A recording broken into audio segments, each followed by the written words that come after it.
Welcome to Autocad for Beginners. If you have zero experience and don't know where to start, then this is a great course for you. My name is Thomas Soltrin, and I've been using AutoCAD for 25 years.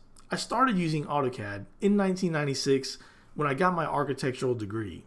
I since have been working in the architectural field, and I primarily use it to create architectural plans and 3D models. AutoCAD is used in industries worldwide by architects, project managers, engineers, graphic designers, city planners, and more.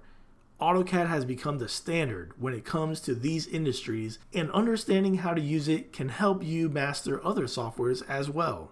In this course, we will start with a practical example of drawing a room and go over the most commonly used tools along the way. We will go over dimensioning, adding text, and printing your plan to scale, and more. The first two lessons will go over these basics, and as we move forward, I'll be adding more advanced lessons, so make sure to follow this course and stay connected. If you are looking for an official certification in AutoCAD, this course will go over several of the items covered on the exam. As your instructor, I want you to succeed. If you have any questions, simply send me a message and I will answer as soon as possible. Are you ready to learn AutoCAD? If so, I will see you in the AutoCAD for Beginners Part 1.